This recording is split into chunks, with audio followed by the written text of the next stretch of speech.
بسم اللہ الرحمن الرحیم.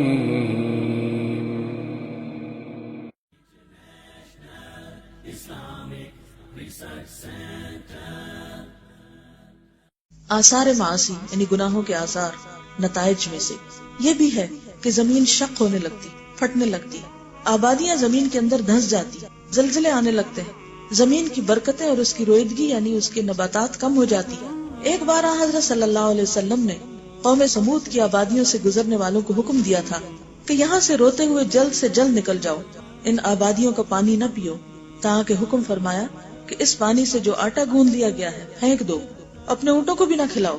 یہ حکم آپ نے اس لیے فرمایا تھا کہ قوم سمود کے گناہوں کی نحوست اس پانی میں بھی سرایت کر گئی. تو گناہوں کے اثرات جو ہیں وہ صرف انسانوں پہ نہیں، جانوروں پر، پانی پر، زمین پر، ہر جگہ ہوتے ہیں. غرض گناہوں کا اثر پھلوں اور دیگر اشیاء میں بھی آ جاتا ہے. آج کل اگر آپ کسی بھی باغ میں جائیں، گھروں میں بعض اوقات لوگوں نے لگایا ہوتا ہے کوئی فروٹس لگائے ہوتے ہیں جیسے لیمو ہے یا کینو ہے، اور ان کا سائز آپ دیکھیں اور ان کے اوپر پڑی ہوئی گرد کو دیکھیں، جس کی وجہ سے وہ پتے اور پھل برید بھی نہیں کر سکتے، سانس ہی نہیں لے سکتے. آپ کو پتا نا پتے بھی سانس لیتے ہیں یا نہیں؟ تو پچھلے دنوں مجھے ٹریولنگ کا اتفاق ہوا تو میں سڑک کے کنارے دیکھتی جاتی تھی اور دل میرا پکڑا ہوا تھا کہ اللہ بارش کے نہ ہونے کی وجہ سے ہماری شامت تو آئی ہوئی ہے، لیکن ان درختوں کی بھی شامت آئی ہوئی کہ ان کے اوپر اتنی مٹی ہے کہ اس مٹی کے بوجھ سے وہ دبے ہوئے ہیں اور وہ برید نہیں کر سکتے. اور پھر جب ان کے اوپر مٹی ہوتی ہے تو کس طرح وہ آکسیجن پروڈیوس کریں گے، کس طرح وہ کاربن ڈائی آکسائڈ جذب کریں گے؟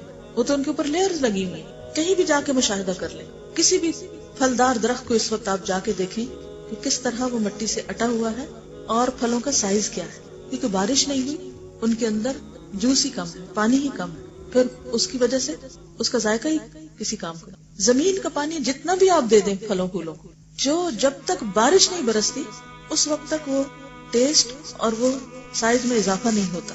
کراچی میں بارشیں کم ہوتی ہیں جیسے، تو میں جب وہاں پر تھی میں دیکھتی تھی گراؤنڈ کو کہ جب روزانہ اس کو اگر دوسرے پانی سے سیراب کیا جاتا تو اس کے اندر وہ جو گرینری ہوتی تھی اس میں کوئی رنگ نہیں ہوتا، لیکن ایک دو بارشیں ہوتی تھی اور اس کے بعد وہ لش گرین ہو جاتا تھا، وہی سبزہ، اس کا رنگ بدل جاتا، اس کی شائن بدل جاتی، پتوں کے اندر چمک آ جاتی.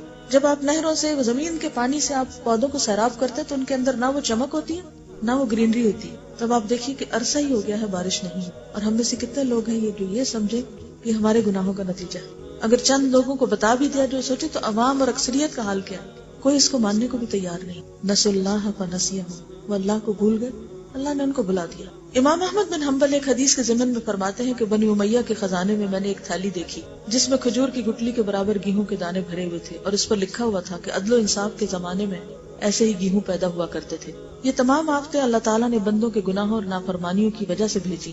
نیز بعض بدویوں اور دیہاتیوں نے مجھ سے بیان کیا ہے کہ آج کل جو پھل یہاں پیدا ہو رہے ہیں ان سے بہت بڑے پھل یہاں پیدا ہوتے تھے، یعنی پہلے سائز بڑا ہوتا تھا. جو آفتیں آج کل نکل رہی ہیں، آ رہی ہیں، پہلے نہ تھی، کچھ تھوڑے ہی زمانے سے یہ آفتیں آ رہی ہیں، اور اب تو اس پر بہت عرصہ گزر. صورتوں اور خلقتوں پر بھی گناہوں کا اثر ہے، یعنی چیزوں کی شکل و صورت پر، درختوں، پتوں، پودوں، پھلوں، پھولوں، ان کی شکلیں بھی بدلنے لگتی. جامع ترمذی میں وارد ہے حضرت صلی اللہ علیہ وسلم نے ارشاد فرمایا کہ اللہ تعالیٰ نے جس وقت آدم کو پیدا کیا تو انسان کا قد 60 ذراع تھا، 60 گز. یہ قد کم ہوتے ہوتے اتنا رہ گیا جسے آج دیکھتے ہیں. اللہ تعالیٰ جب ظلم، جور، خیانت، فسق و فجور سے زمین کو پاک کرنے کا ارادہ فرما لے گا تو اہل بیت نبوت میں سے اپنے ایک بندے کو بھیجے گا، یہ آ کر زمین کو عدل و انصاف سے بھر دے گا. جس طرح آج یہ زمین ظلم و جور سے پر ہو گئی ہے اس وقت عدل و انصاف سے پر ہو جائے گی. یہ مسیح یہود و نصارہ کو قتل کرے گا اور وہ دین جسے دے کر اللہ تعالیٰ نے اپنے رسول کو بھیجا تھا پھر سے قائم اور مضبوط ہو جائے گا. زمین پہلے کی طرح اپنی برکتیں اگلنے لگے گی. تب اس قدر برکت ہوگی کہ ایک انار سے ایک پوری جماعت سیر ہو جائے گی. انار اس قدر بڑا ہوگا کہ اس کے چھلکے تلے ایک جماعت سایہ لے سکے گی.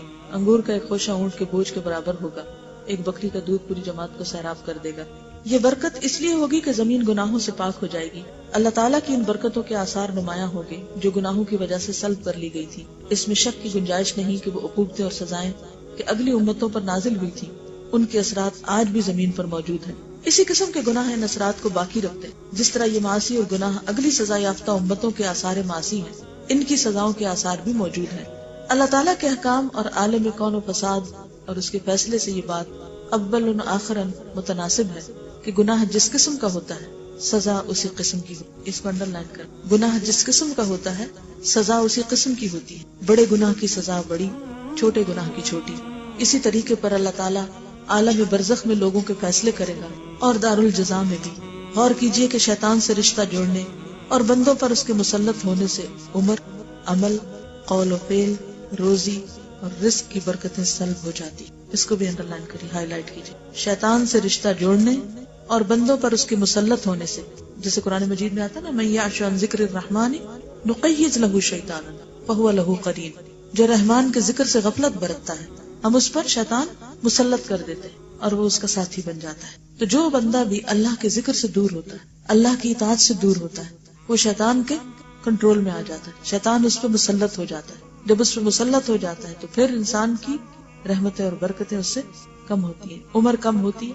یعنی عمر ہو بھی تو زیادہ کام نہیں کر سکتا. اس کے پیچھے اختلاف آپ پڑھ چکے ہیں کہ عمر کے زیادہ اور کم ہونے سے مراد یا تو لٹرلی اس کے سائز میں اضافہ ہونا یا اس کی کوالٹی میں.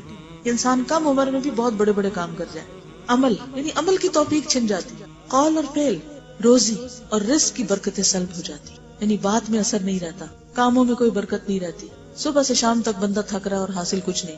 روزی اور رزق میں برکت نہیں کہ جتنا بھی کما لے اس میں ہاتھ کچھ نہیں آ رہا، یا یہ کہ خیر کی جگہ پہ نہیں لگ رہا یا پورا ہی نہیں پڑ رہا. آخرت میں بھی تو یہی ہونا چاہیے. چنانچہ ارباب معاصی کے لیے آخرت میں کوئی سکون اور اطمینان کا ٹھکانہ نہ ہوگا.